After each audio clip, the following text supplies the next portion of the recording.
I still remember the humidity. That's the thing about Vietnam nobody really prepared us for. The way it would seep into everything, your boots, your clothes, your skin, your soul. July 1968. I'd been in country for about 7 months by then.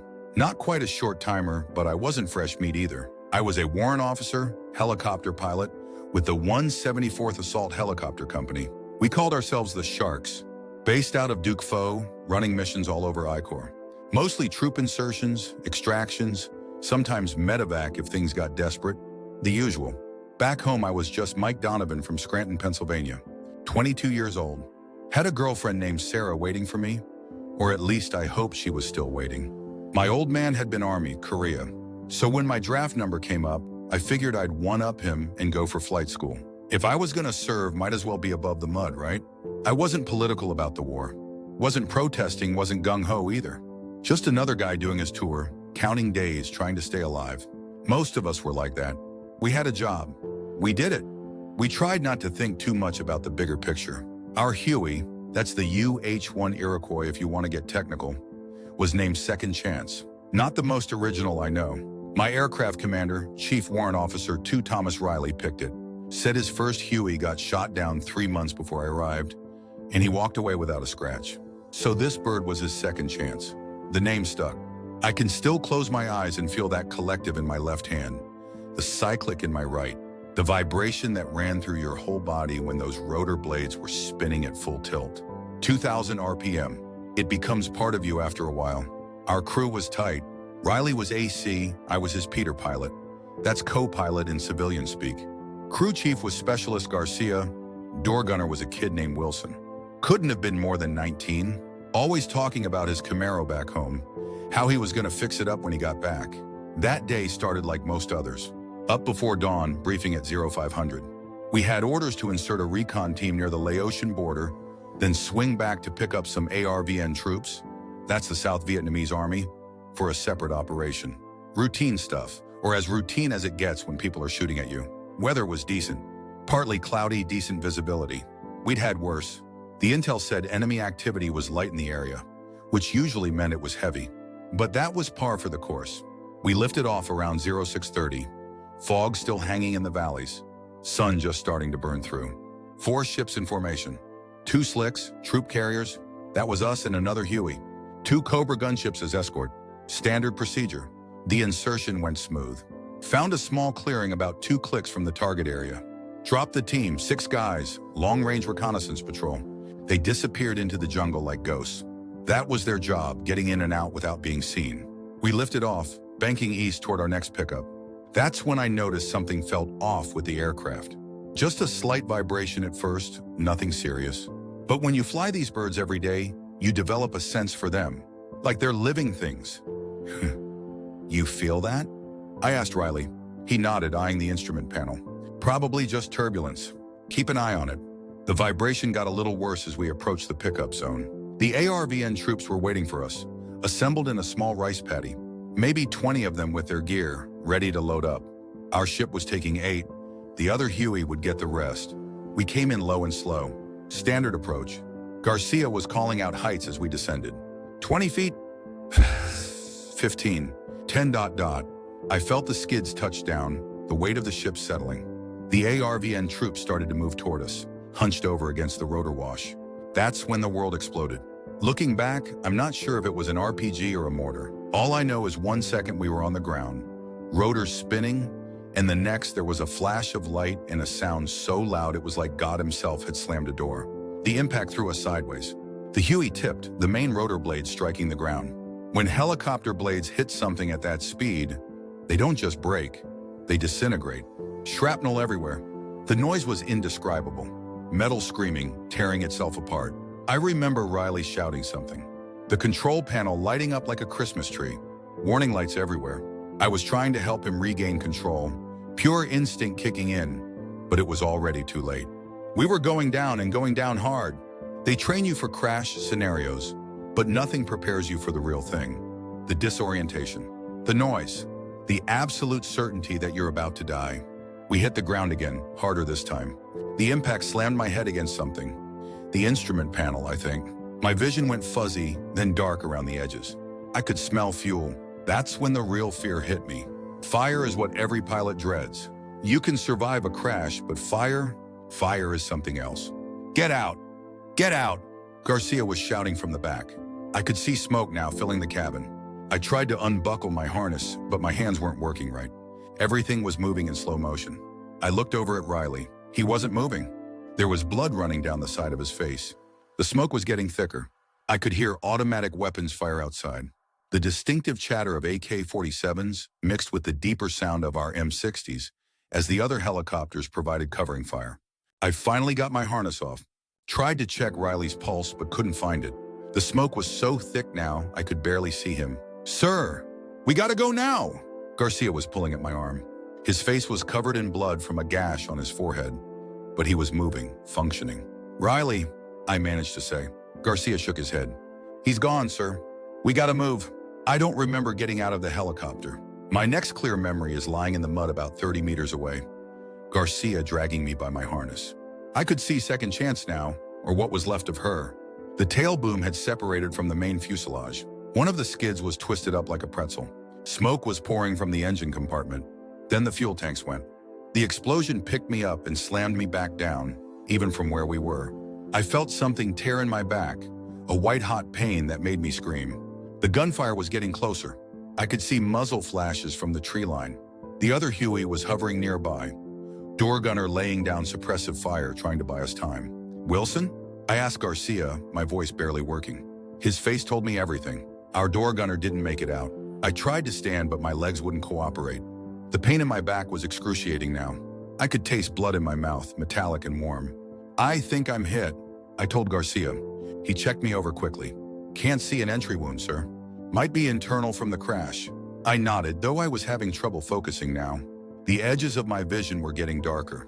I could hear the distinctive whump, whump, whump of the Cobra gunships making passes, their miniguns tearing up the tree line where the enemy fire was coming from. The other Huey was touching down now, about 50 meters from us. 2 crew members jumped out, running toward us in a crouch. "We gotta move to the extraction point," Garcia was saying, but his voice sounded far away, like he was talking to me from the other end of a long tunnel. I tried to respond, but nothing came out. The darkness at the edges of my vision was closing in now, like a camera aperture slowly shutting. I remember being carried. The pain when they lifted me was unimaginable. I must have screamed, but I can't remember hearing it. I remember the vibration as we lifted off again, the sound of the rotors, somehow distant and muffled. Someone was working on me in the helicopter. A medic, I guess, though I couldn't really see him clearly. Everything was getting more distant, less real. I felt cold, which was strange because Vietnam was never cold. But this was a different kind of cold. It was inside me, spreading outward from my core. "Stay with me, Wodonovan. Stay with me." Someone was shouting, but they seemed very far away now. I tried to say something about Riley, about Wilson, but I couldn't form the words. The helicopter seemed to be fading around me, the noise of the rotors growing dimmer. And then nothing. Nothing except darkness. Complete, absolute darkness. I've tried many times to describe what happened next, but words always fail me. How do you describe something that exists beyond the realm of normal human experience? It's like trying to explain color to someone who's been blind from birth. The vocabulary simply doesn't exist. The darkness wasn't frightening. That's important to understand. It wasn't like being in a dark room where you're still aware of your body, still connected to the physical world. This was different. I had no sense of having a body at all. No sensation of breathing, no heartbeat, no pain. The excruciating agony that had been tearing through my back was simply gone. I don't know how long I was in that darkness. Time didn't seem to exist there. It could have been seconds or centuries. There was no way to tell the difference. Then gradually, I became aware of something else, a faint glow somewhere in the distance. Not so much something I could see as something I could sense, feel. Like how you can feel someone's presence in a room even when your eyes are closed. The glow became stronger, more defined. It wasn't coming from any particular direction, or maybe it was coming from all directions at once. It's so hard to explain. The closest I can come is to say that the darkness itself seemed to be giving way, thinning out, allowing this light to permeate everything. And as the light grew stronger, I began to feel something else, a presence. No, many presences. At first, they were just vague impressions, like shadows moving behind frosted glass. But they became clearer, more distinct. Then I heard them, not with my ears. I don't think I had ears anymore. Not in any physical sense, but I could hear them nonetheless. Voices. Some familiar, most not. They weren't speaking English or Vietnamese or any language I recognize. Yet somehow I understood them perfectly. He's here. It's not his time. He has to go back. There's a purpose. I wanted to respond, to ask who they were, what they meant, but I had no voice, no way to communicate. I was pure consciousness floating in the sea of light and presence. The light continued to intensify. It became so bright that in normal life, it would have been blinding, painful. But there was no pain here. The light didn't hurt my eyes because I had no eyes to hurt. It was beautiful beyond description, radiant, golden, almost alive. And then I saw him, Thomas Riley, my aircraft commander who I'd seen moments before, bloodied and unmoving in the cockpit of our downed helicopter. He was whole, uninjured, and he was smiling at me. "Not your stop, Mike," he said. His voice was the same gruff tone I remembered, but there was something else in it now. A peace, a certainty. "Tom?" I tried to say, and somehow, without a mouth or vocal cords, I could speak now. "Are you dead?" "Yeah, buddy." Took an RPG fragment right through my chest. Never felt a thing. He didn't seem upset about this. If anything, he seemed more at peace than I'd ever seen him. "Am I? Not yet. You're in between right now. Kind of like waiting at a bus station, but a lot more cosmic." He chuckled, and the sound of it was like music. "I don't understand," I told him. "You're not supposed to." "Not fully. Not yet." His image began to fade slightly, becoming less distinct. "You have to go back, Mike. It's not your time." "Go back?" "Back where?" "To finish what you started. To tell them what you've seen." "Tell who?" "Tell them what?" I was desperate now, trying to hold on to him, though I had no hands to grasp with. Riley's image continued to fade, but his voice remained clear. "You'll know when the time comes. Just remember the light, Mike. Remember the light." And then he was gone, and I was alone again in the brilliance. Except I wasn't truly alone. The presences were still there, all around me. I could feel them watching, guiding, protecting. The light began to change. It was still blindingly bright, but now it seemed to be organizing itself, for lack of a better term. Forming patterns, structures, not physical structures like buildings, but something more fundamental. Like I was seeing the underlying architecture of reality itself. And within these patterns, these structures of light, I began to see everything. My whole life played out not in chronological order, but all at once. My childhood in Scranton, my father teaching me to fish on summer mornings, my mother's smile, the first time I kissed Sarah under the bleachers after a football game, the day I enlisted, flight school, Vietnam, but not just my life. I saw the lives that connected to mine, my parents, their parents before them, Sarah, Riley, Garcia, Wilson, the men I'd flown into combat, some who never came back, the Vietnamese civilians we'd evacuated from hot zones. All these lives, these souls, interconnected in ways I'd never imagined. And I understood something then, something profound. None of us are ever truly alone. We're all part of something larger, something incredibly vast and intricate and beautiful. The light seemed to be communicating this to me, though not in words. It was more like downloading information directly into my consciousness, pure understanding, untainted by the limitations of language. I felt an overwhelming sense of love. Not romantic love, not familial love, but something far greater. Like being embraced by the entire universe. Accepted completely, flaws and all. Known completely to my core, and loved despite, or perhaps because of, everything I was. It was the most profound moment of my life. More real than anything I'd ever experienced. And I didn't want it to end. But even as I had that thought, I could feel something changing. The light was receding, or I was moving away from it. The presences that had surrounded me were growing more distant. "No," I tried to say. "Please, I want to stay. I want to understand more." A voice, not Riley's, but somehow familiar nonetheless, seemed to answer me. "You will understand in time. But now you must return. Remember what you've seen? Remember the message." "What message?" I pleaded. "I don't understand what you want me to do." But the light continued to recede, and the darkness began to close in again. Not the peaceful, encompassing darkness from before, but something more physical, more constrained. And with the darkness came the pain. Oh God, the pain. It started as a distant throb, but quickly grew until it seemed to consume my entire being. My back, my chest, my head. Everything hurt in a way I'd never experienced before. I became aware of my body again.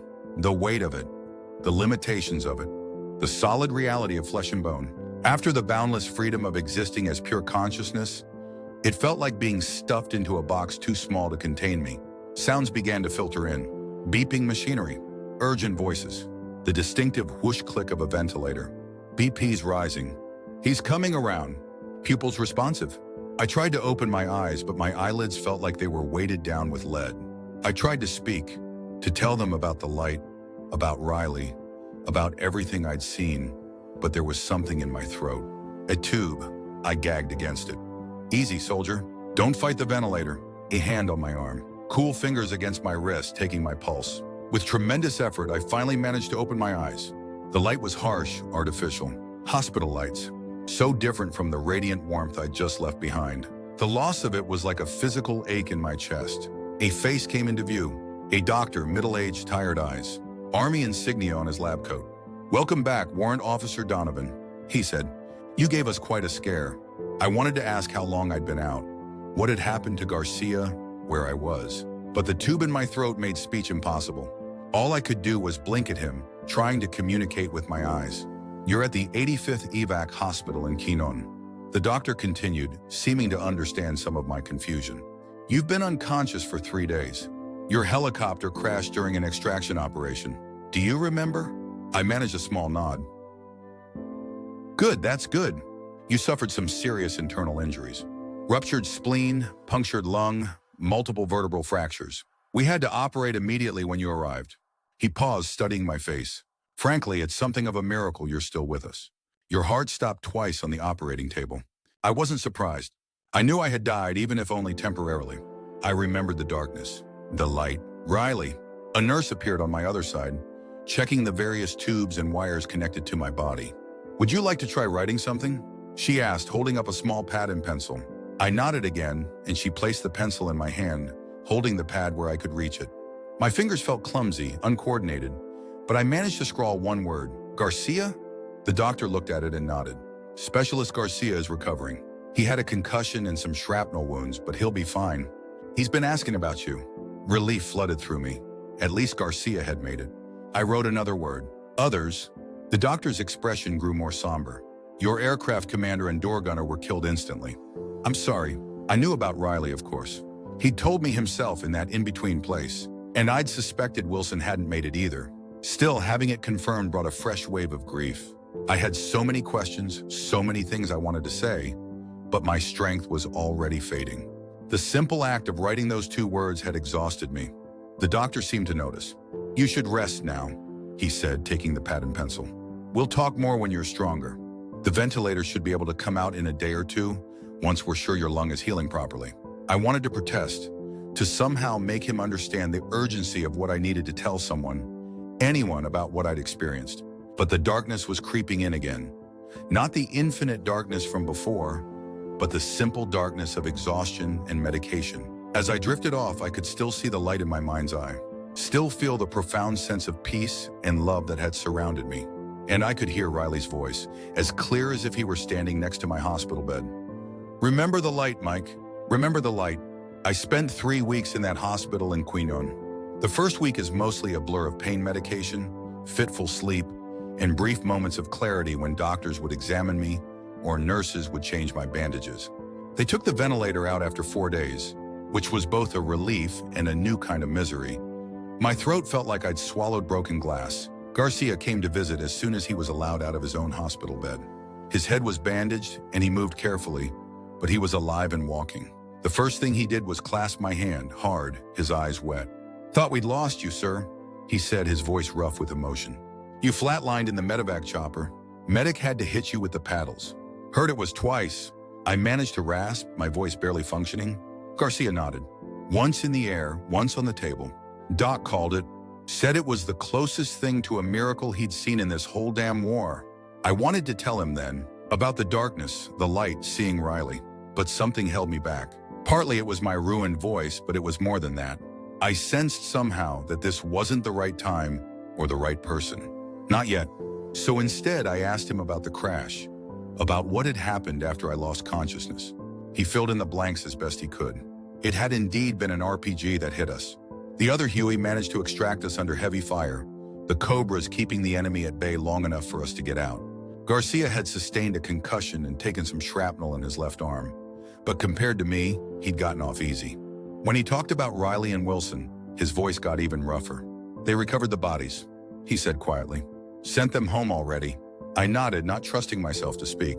I'd seen Riley whole and at peace, but that didn't lessen the grief of knowing his physical body had been torn apart by that RPG. Did Wilson have family? I finally asked. Parents in Ohio. Girlfriend too, I think. He was always writing letters. Garcia looked down at his hands. I've been thinking about his Camaro. Someone should finish fixing it up for him. I nodded again. That's a good thought. We sat in silence for a while after that. Not an uncomfortable silence, but the quiet understanding of men who'd been through something beyond words together. The second week in the hospital, I started physical therapy. My back was a mess.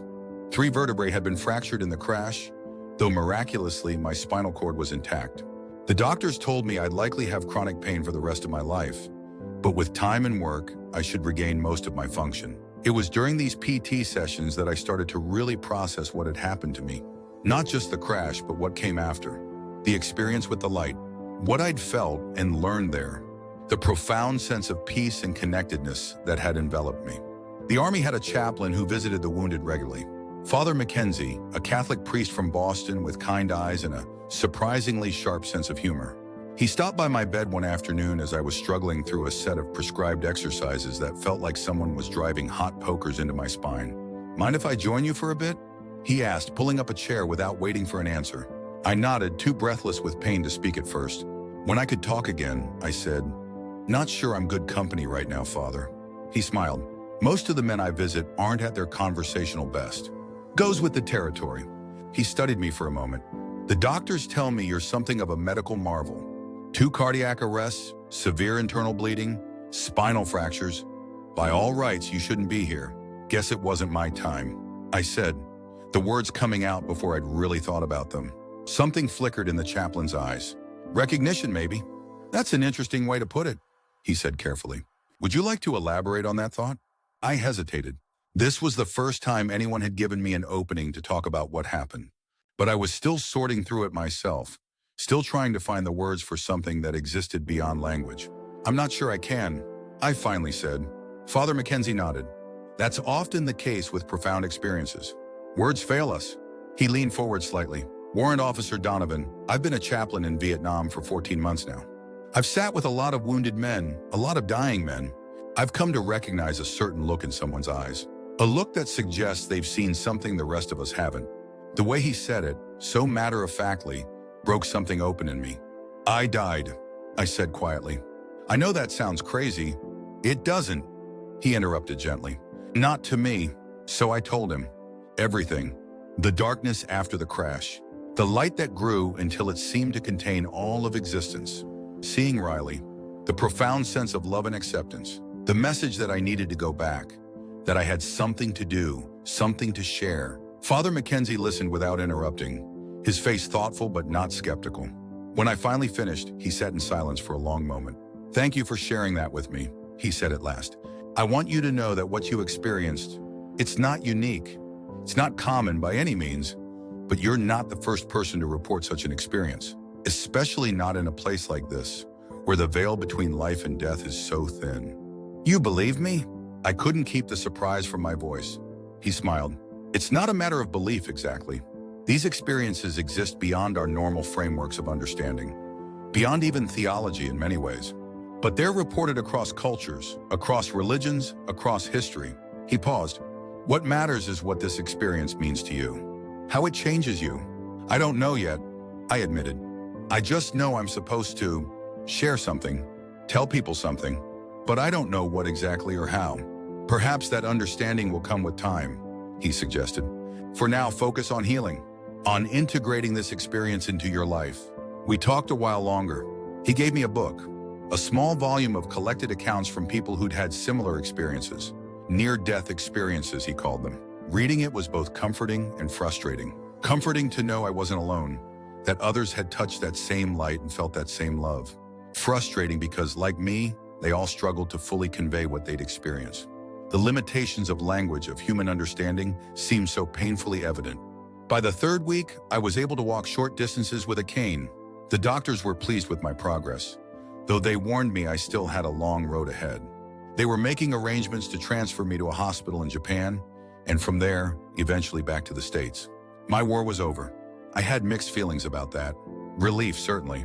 Guilt, inevitably. The infamous survivor's guilt that every soldier knows. But something else, too. A strange sense of anticipation, of expectation, like I was being moved towards something important, something I couldn't yet see. The night before I was scheduled to leave Kinon, I had a dream. At least I think it was a dream.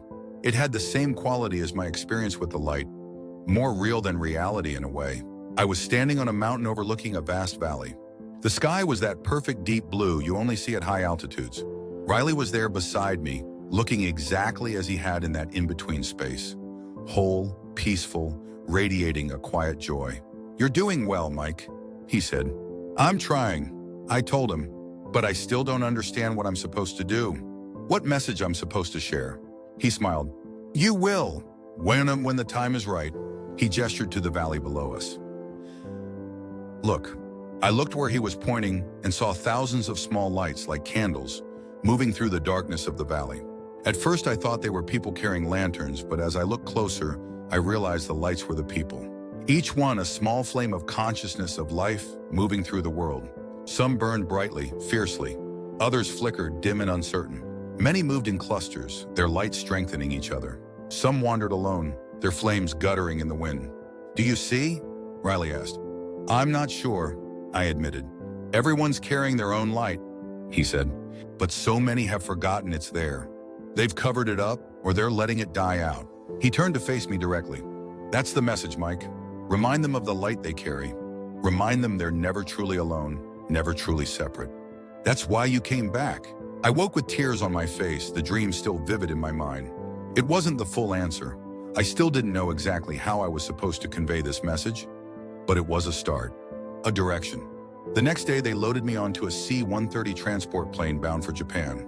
As the aircraft lifted off, I looked down at the Vietnamese coastline falling away beneath us. The country that had nearly killed me. The country where I had, in some profound sense, been reborn. "I'll do my best, Tom," I whispered, though I knew he couldn't hear me. Or perhaps he could, in some way I didn't yet understand. "I'll try to help them remember the light." The journey back to the world had begun.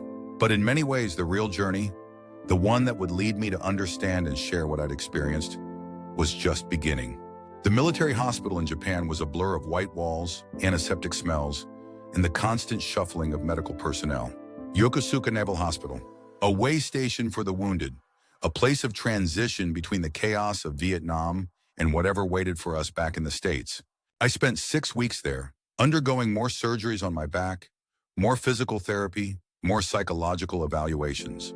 The doctors were concerned about more than just my physical injuries.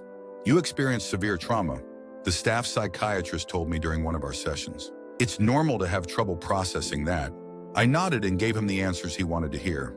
Yes, I was sleeping okay. No, I wasn't having nightmares. Yes, I understood what had happened to me. What I didn't tell him was that I wasn't having nightmares because I wasn't really sleeping. Every time I closed my eyes, I saw the light. Not in a frightening way, quite the opposite. The memory of it was a comfort, a beacon. But it made true sleep elusive. I'd drift in and out, caught between worlds, between realities. And how could I explain what I truly understood about what had happened to me? That my death, my actual clinical death, had been the most profound moment of my life? That I now viewed my existence through an entirely different lens? The psychiatrist had a form to fill out, boxes to check. Adjustment reaction, acute stress response. Nothing about spiritual awakening, nothing about touching the infinite. So I kept it to myself mostly. There was one nurse, though, an older Japanese woman named Akiko, who somehow seemed to sense something in me. One night, as she was checking my vitals, she paused and studied my face. "You have seen the other side," she said quietly, her accent thick but her English clear enough. I looked at her startled. "What makes you say that?" She smiled slightly. "I have worked with the injured for many years. Some who die in return, they have a different light in their eyes afterward, like they carry a secret." For a moment, I considered denying it, falling back on the practiced responses I gave the doctors. But something in her gentle demeanor broke through that armor. Yes, I admitted. I did. She nodded as if confirming something she already knew. My grandmother had such an experience. During the war, your World War II, after the bombing of Tokyo, she was trapped under a building for 2 days. Her heart stopped 3 times, the doctor said later. When she awoke, she was changed. Changed how? I asked. She said the world of the living now seemed like the dream, and what she experienced while dead was the true reality. Akiko adjusted my IV with practiced hands. She said she had been embraced by light. Yes, I whispered. That's exactly it. My grandmother lived another 30 years after that, Akiko continued. She was never afraid of anything again. Not hardship, not pain, not even death when it finally came for her. She said she had seen what waits for us, and it is beautiful beyond words. I felt tears prickling at the corners of my eyes. Thank you for telling me that. Akiko simply nodded, finished noting my vital signs, and moved on to the next bed. We never spoke of it again, but that brief conversation was a lifeline. Confirmation that I wasn't crazy, that others had walked this path before me. In October 1968, I was finally cleared to return to the United States. They flew us back on a medical transport plane, me and 24 other wounded soldiers, all in various states of physical and psychological disrepair. Some missing limbs, some with faces half reconstructed, some staring blankly at nothing in particular. The war's leftovers being shipped home. We landed at Travis Air Force Base in California. As they wheeled my gurney down the ramp, I could walk with crutches by then, but regulations required the gurney for transport. I felt the cool Northern California air on my face and looked up at an American sky for the first time in over a year. It looked the same as the sky in Vietnam, which struck me as both obvious and profound. There were no protesters at Travis, no one spitting or calling us baby killers. That would come later for some returning vets. Just a small group of medical personnel waiting to transfer us to the base hospital for processing. No fanfare, no victory parade, just the quiet efficiency of a military that had gotten very practiced at handling its wounded. From Travis, I was transferred to Valley Forge Army Hospital in Pennsylvania, closer to my hometown of Scranton, where my parents still lived. By this point, I could walk short distances with a cane, though the pain in my back was a constant companion. The doctors were cautiously optimistic about my recovery. You'll never run a marathon, one of them told me, but you should be able to live a relatively normal life. The pain will likely always be there to some degree, but we can manage it. My parents visited the day after I arrived. My mother cried when she saw me, of course. My father, stoic, Korean War vet that he was, just gripped my shoulder hard and nodded, his eyes suspiciously bright. Proud of you, son, was all he said. I asked about Sarah, my girlfriend. There was an awkward silence. She met someone else, Mike, my mother finally said, about 4 months ago. She wanted to write you, but she was afraid it would affect you over there, knowing. I nodded, feeling a strange detachment. Before my experience with the light, this news would have devastated me. Now it seemed almost expected, part of the natural reshuffling of my life. Like I was being freed from old attachments to make room for whatever was coming next. It's okay, I said and meant it. I'm not the same person she was waiting for anyway. My parents exchanged a look I couldn't quite interpret. That became a pattern over the following weeks. My reactions to things weren't what people expected. I wasn't angry about my injuries. I wasn't bitter about the war. I wasn't even particularly upset about Sarah. The typical responses just weren't there, replaced instead by a sort of calm acceptance that others found either admirable or unnerving, depending on their perspective. You've changed, my father said during one visit about a month after my return. Getting blown up will do that to you, I replied with a small smile, trying to lighten the moment. He shook his head. No, it's more than that. I've known plenty of wounded vets. This is different. I looked at him for a long moment, considering whether to tell him about my experience. But something held me back. Not fear that he wouldn't believe me. My father was a deeply practical man, but he was also fair-minded. It was more that I still didn't have the right words, the right framework to explain something so fundamentally inexplicable. I'm still figuring it out myself, Dad, was all I said. Physical therapy continued. Slowly, painfully, I regained more mobility. The cane became less necessary, though I still needed it on bad days. I was granted a 30-day convalescent leave for Christmas, allowing me to go home to Scranton for the holidays. Being home was surreal. My childhood bedroom, preserved almost exactly as I'd left it. The familiar streets of the neighborhood, now decorated with Christmas lights and dusted with snow. the same corner store where I'd bought candy as a kid. It all seemed both achingly familiar and strangely distant, like visiting a movie set of my former life.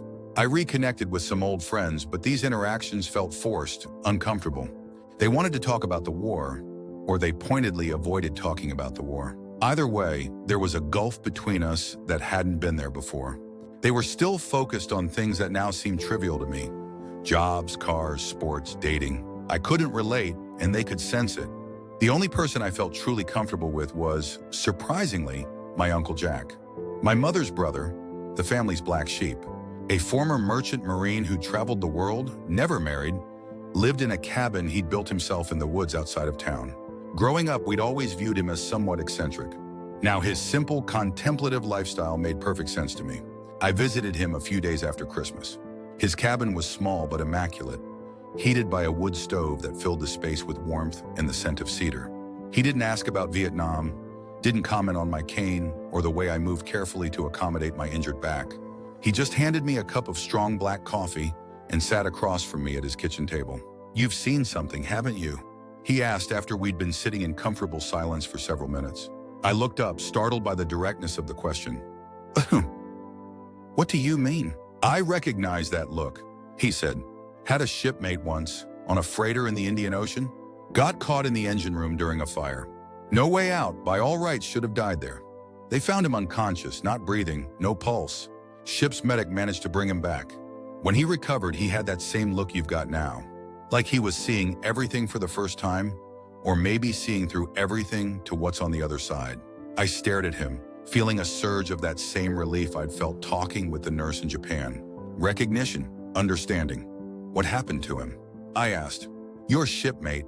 Uncle Jack took a sip of his coffee. "Quit the merchant marine once we reached port. Said the sea wasn't his path anymore. Last I heard, he was working with dying people in a hospice somewhere in California. Said they were the only ones who could really understand what he'd learned." I nodded slowly. "I died, Uncle Jack. In the helicopter after we crashed. I was clinically dead at least twice. And," he prompted gently when I paused, "and I experienced something I still don't have the words for. A light. A presence. Love, but bigger than anything we normally mean by that word." I took a deep breath. I was given a message, I think, that I needed to come back, that I had something to do, but I still don't know what exactly. Uncle Jack didn't look surprised or skeptical. He just nodded thoughtfully. "The way I see it, when something like that happens to you, the understanding unfolds gradually, like a flower opening. You can't force it, but it's been months," I said, frustration edging into my voice.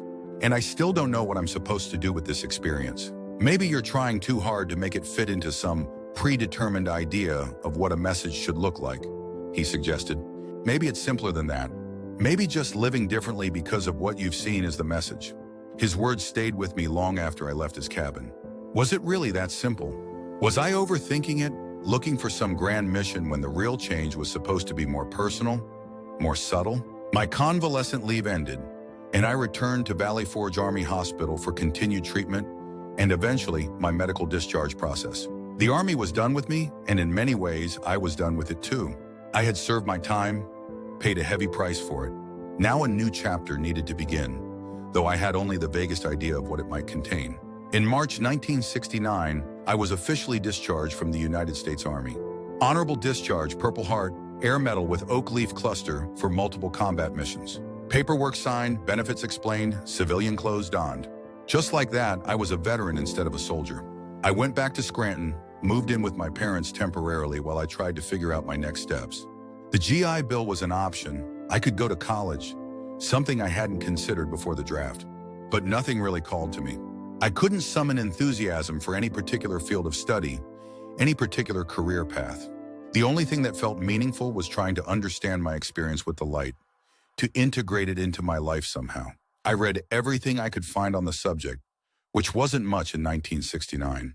There were religious texts, of course, accounts of mystical experiences, visions, revelations. Some resonated with aspects of what I'd felt, but none captured it completely. I started keeping a journal, trying to get the experience down on paper before it faded. Not that there was much danger of that. The memory remained as vivid as the day it happened, seemingly immune to the normal erosion of time. But the act of writing helped me process it, helped me find words for something that existed beyond language. It was during this period that the nightmares finally started. Not about the light, never about that, but about the crash, about Riley and Wilson dying, about the war itself. I'd wake up sweating, heart racing, the sound of helicopter rotors and gunfire echoing in my ears.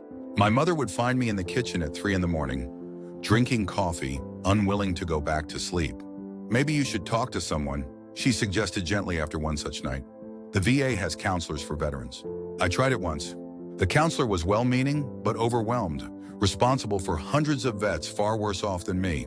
He had a checklist of symptoms, a standard set of coping strategies to suggest. Nothing about what to do when you've touched eternity and then been dropped back into the mundane world.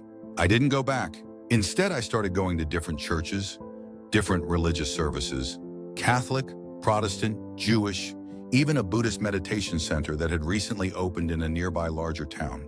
I was searching for something, some community or tradition that might help me contextualize what I'd experienced. None felt quite right, though elements of each spoke to me. The Catholic emphasis on mystery and transformation. The Protestant focus on personal revelation. The Jewish attention to finding the divine in the details of everyday life. The Buddhist understanding of the illusory nature of the self. In each place, I would eventually work up the courage to approach the religious leader, priest, pastor, rabbi, meditation teacher, and cautiously broach the subject of my experience. Their reactions varied widely.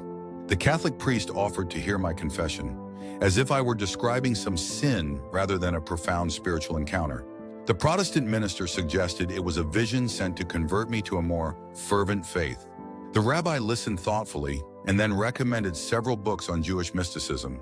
The Buddhist meditation teacher simply smiled and said, "Ah, you've had a glimpse behind the curtain." None of these responses satisfied me completely, but each added a piece to the puzzle I was trying to assemble. Summer turned to fall. I was still living with my parents, still adrift. I'd taken a part-time job at a local hardware store, more to have something to do than out of financial necessity. My VA disability payments covered my basic needs, and I had savings from my combat pay. The job got me out of the house, gave me some structure, but it wasn't exactly fulfilling. The pain in my back remained a constant companion, worse on cold or damp days. The doctors had prescribed various medications, but I used them sparingly. I didn't like the fuzzy, disconnected feeling they gave me. The physical pain, at least, was clarifying. A reminder that I was alive, present in my body, back in the world of matter and limitation. It was in October of 1969, almost exactly a year after my return to the States, that I met David Carver. He came into the hardware store looking for specialized equipment for his woodworking shop. A tall man in his 50s, with a full beard going gray and hands that showed the marks of someone who worked with them for a living. We got to talking as I helped him find what he needed. He mentioned he was a retired Air Force colonel who now made custom furniture. I shared that I was recently discharged Army, a helicopter pilot in Vietnam. The usual veteran shorthand, establishing our common ground. "Rough tour?" he asked, not prying, just opening the door if I wanted to walk through it. "You could say that," I replied. "Got shot down in July '68. Spent some time in hospitals after that." He nodded, studying me with keen eyes. "Physical wounds heal mostly. It's the other stuff that lingers." "True enough," I said, though sometimes the lines between physical and other get blurry. A look of recognition crossed his face. "You had an experience, didn't you? When you went down?" I stared at him, that now familiar jolt of connection zipping through me. "Hanaranam. How did you know?" "Because I had one too," he said simply. "Korea, 1952.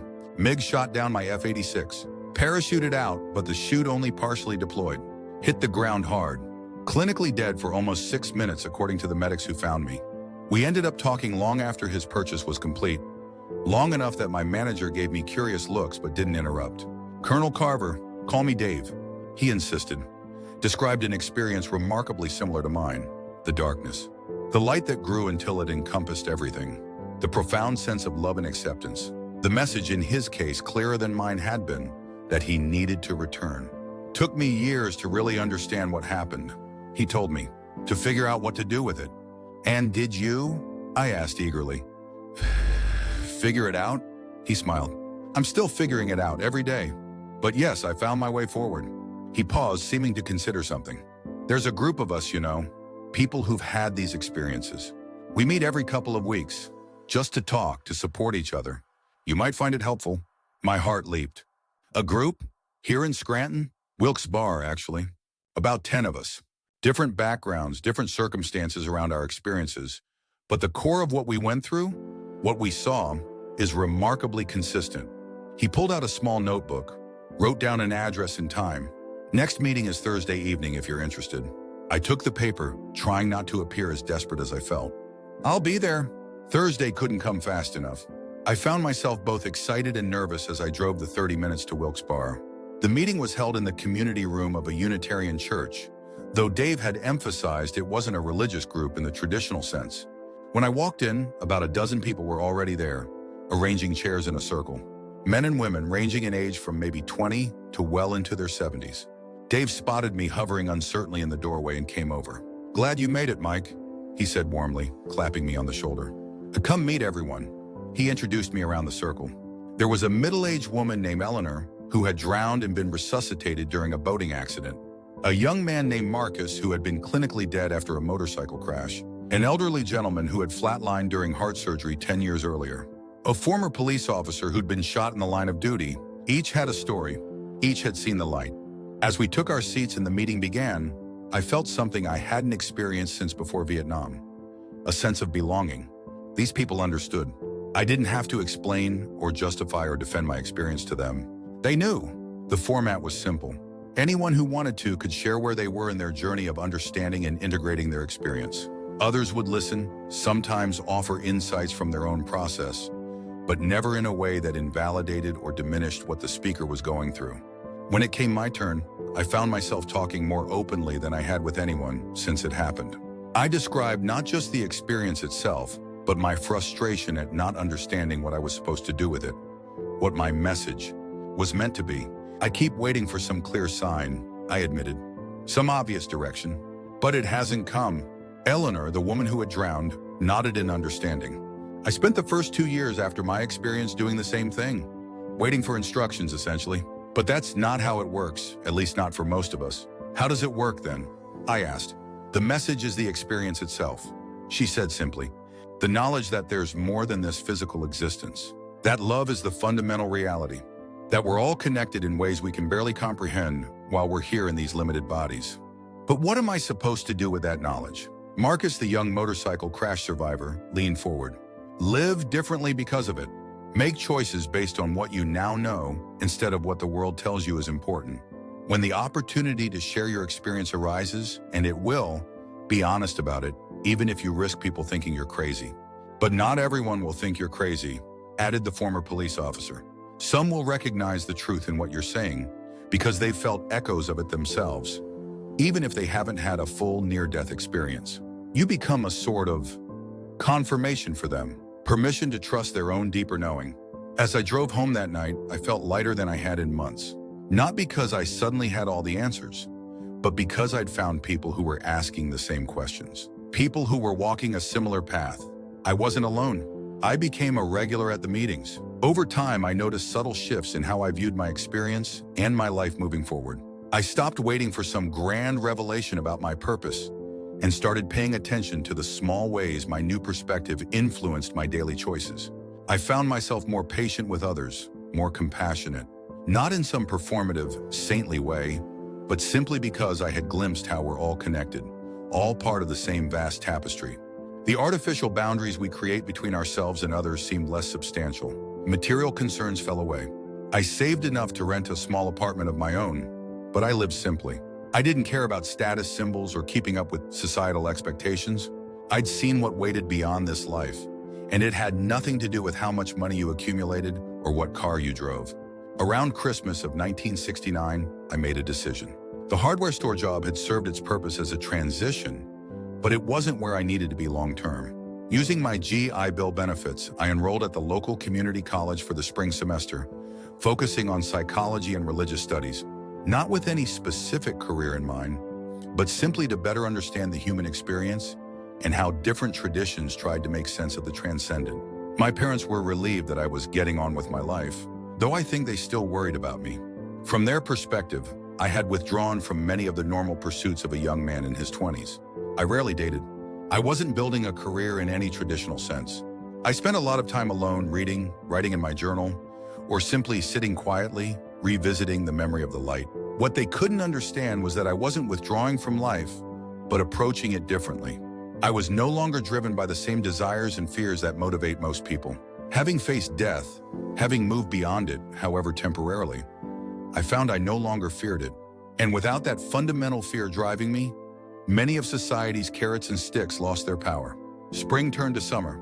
I continued with my studies, finding particular resonance with the writings of Carl Jung and his concepts of the collective unconscious and numinous experiences. In religious studies, I was drawn to mystical traditions across different faiths: Sufism in Islam, Kabbalah in Judaism, contemplative Christianity, Vedanta in Hinduism, certain schools of Buddhism. All seemed to be pointing at the same fundamental reality I had glimpsed. It was around this time that I began speaking more openly about my experience outside the safety of our near-death experience group. Not to everyone, I learned quickly to gauge receptiveness, but I stopped hiding it completely. Sometimes the conversations went poorly. A few old friends clearly thought I'd come back from Vietnam with more than just physical damage. They'd nod uncomfortably, change the subject, and soon stop calling altogether. But other times, something remarkable would happen. The person I was speaking with would get a particular look in their eyes. Recognition, hunger, longing. They might lean forward slightly, their voice dropping. "You know, I've never told anyone this, but..." And then would come their story. Not always a near-death experience, but some moment of transcendence, some peek behind the veil that they'd been reluctant to share for fear of being dismissed or ridiculed. I began to understand what the former police officer in our group had meant. I was becoming a sort of permission giver, someone whose willingness to speak openly about mystical experience created space for others to acknowledge their own. In the fall of 1970, I transferred to a four-year university to continue my studies. By this point, I had a clearer direction. I wanted to formally research these experiences, to help bridge the gap between spiritual insight and scientific understanding. The field was still in its infancy. The term near-death experience wouldn't even be coined until later in the decade, but academic interest was growing. I found a psychology professor who was cautiously receptive to the topic, willing to supervise an independent study on anomalous experiences during clinical death. I devoured what little scholarly literature existed, supplementing it with cross-cultural accounts of similar experiences from religious and historical texts. The veterans community provided another avenue for my evolving purpose. As the war continued and more damaged young men returned, I began volunteering at the local VA hospital. Not in any official therapeutic capacity at first, just as a fellow vet who would listen without judgment, who understood something of what they'd been through. I didn't push my experience on them. Many weren't ready for that conversation, still too wrapped in their traumatic memories, their anger, their grief. But occasionally, usually late at night in the smoking room or the recreation area when defenses were down, one would hesitantly describe something that had happened to them over there. A moment when they were wounded, when they felt themselves leaving their body, when they encountered something they couldn't explain. "Did you ever hear of anything like that?" they'd ask, watching my face carefully, ready to laugh it off as the medication talking if I showed any sign of disbelief. "Yes," I'd say simply, "I experienced something similar, and you're not crazy for having experienced it too." The relief on their faces was palpable. Sometimes that's all they needed. Validation that their experience was real, that it mattered, that it might even contain some truth more profound than the horrors they'd witnessed in combat. As I moved through my studies, my understanding of my own experience continued to deepen. I no longer felt the frustrated urgency to discover my message or purpose. I'd come to realize that the two were inseparable from the experience itself. The message was the light, the infinite love I'd encountered, the profound interconnectedness of all life, the reality that exists beyond our physical senses. My purpose was simply to live in the awareness of that truth and to share it with others when the opportunity arose. In 1972, I completed my bachelor's degree and immediately enrolled in a master's program in counseling psychology. My thesis focused on spiritual experiences as healing factors in psychological trauma, drawing heavily on interviews with fellow veterans. It wasn't explicitly about near-death experiences. That would have been too controversial for mainstream academia at the time, but that current ran just below the surface of my research. By this point, I'd moved away from Scranton, though I still returned monthly for the near-death experience group meetings in Wilkes-Barre. That group had become a cornerstone of my life, a community where I could speak freely about the most profound experience of my existence without fear of judgment or dismissal. Our numbers had grown too. What started as a handful of people had expanded to nearly 30 regular attendees, with new faces appearing frequently. Word had spread, mostly through subtle channels. A doctor discreetly mentioning our group to a patient who'd had an unusual experience during cardiac arrest, a hospice nurse passing our information to a family member who'd witnessed something inexplicable at a loved one's deathbed. The Vietnam War finally ended, at least America's direct involvement in it. More veterans returned, many profoundly damaged in body and spirit. I had completed my master's degree by then and was working at a VA hospital as a counselor, officially treating PTSD and readjustment issues, unofficially providing a safe space for those who'd had experiences they couldn't explain within the conventional framework of reality. In 1975, a book was published that changed everything. Life After Life, by Dr. Raymond Moody. For the first time, near-death experiences were being discussed in mainstream culture, given scientific consideration rather than being dismissed as hallucinations or religious delusions. The book described exactly what I and others in our group had experienced. The darkness, the light, the life review, the profound sense of love and acceptance, the return. I felt a surge of validation reading it. Here was confirmation that what had happened to me was part of a recognizable pattern, something experienced by thousands of others across different cultures and circumstances. The book became a national bestseller, opening up the conversation in a way that hadn't been possible before. Our group in Wilkes-Barre experienced a flood of new members after the book's publication. People who'd kept their experiences secret for years, even decades, suddenly felt emboldened to seek out others like themselves. We eventually had to create multiple meeting times to accommodate everyone. I began speaking more publicly as well. Local churches would invite me to give talks. Community colleges requested guest lectures. I even appeared on a regional television program to discuss my experience and its impact on my life. I was careful to present it as my personal truth, rather than making sweeping claims about universal reality, but I never watered it down or presented it as anything less than the profound, life-altering event it was. Some dismissed me, of course. The standard explanations were trotted out. Oxygen deprivation causing hallucinations, brain chemistry producing comforting illusions in the face of death, psychological defense mechanisms, religious conditioning. I didn't argue against these theories directly. I simply shared what I had experienced and let others draw their own conclusions. But many recognized something authentic in my account. I began receiving letters from strangers who'd had similar experiences and felt isolated, confused, unable to integrate what had happened to them back into their normal lives. I responded to each one, sometimes establishing ongoing correspondences that lasted for years. As the 1970s gave way to the 1980s, interest in near-death experiences grew within both scientific and spiritual communities. Research centers were established. More books were published. I contributed to some of these efforts, participating in studies, reviewing manuscripts, occasionally co-authoring papers with academics who were investigating the phenomenon. My professional work evolved as well. I eventually opened a small private practice, specializing in what I called spiritual integration, helping people who'd had profound mystical experiences, whether through near-death, meditation, psychedelics, or spontaneous awakening, make sense of those experiences and incorporate their insights into everyday life. The back pain from my Vietnam injuries never fully disappeared, as the doctors had predicted. On bad days, I still used a cane, but I'd come to view the pain differently over the years. It was a reminder of my mortality, of the fragility of physical existence, and in a strange way, a reminder of the gift I'd received through that helicopter crash. Without that trauma, I might never have experienced the light, never glimpsed what waits beyond the veil of ordinary reality. I often thought of Riley over the years, my aircraft commander who died instantly in the crash, who'd appeared to me in that in-between state to tell me it wasn't my time yet. I wondered if he knew the impact he'd had on my life, how that brief encounter had helped set me on the path I'd followed ever since.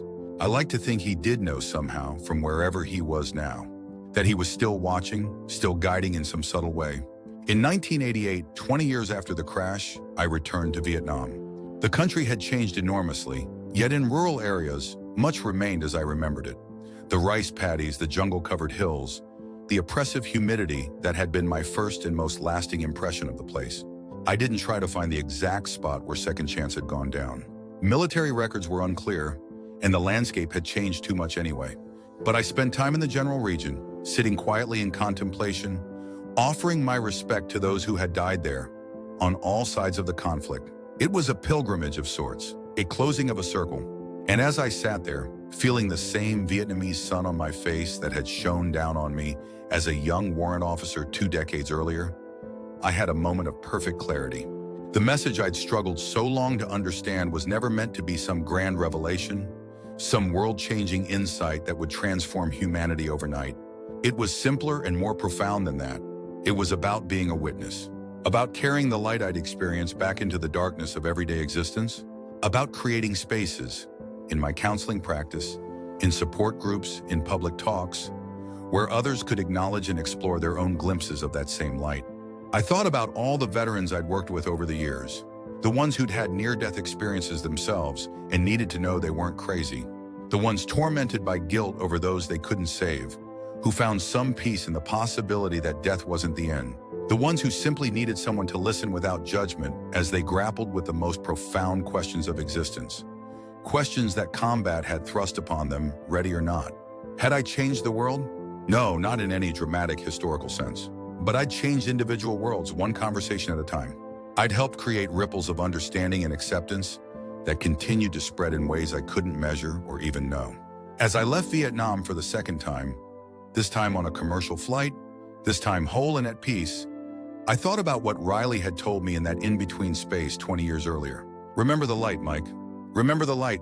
I had remembered, and in remembering I had found my way forward. Not a straight path, not an easy one, but one that had meaning and purpose.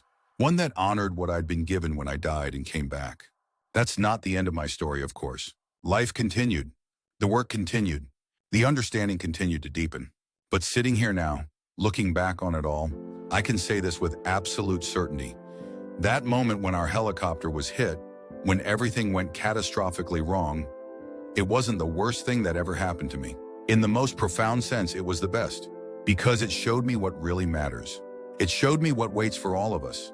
Beyond the pain and struggle and limitation of physical existence, it showed me the light that never dies, the love that never ends, the connection that can never truly be severed. And if sharing my story helps even one person glimpse that truth for themselves, or recognize a truth they've already glimpsed but been afraid to acknowledge, then every moment of pain, every struggle to understand, every obstacle along the way has been worth it. Remember the light. That's all any of us really needs to do. Remember the light and let it guide you home.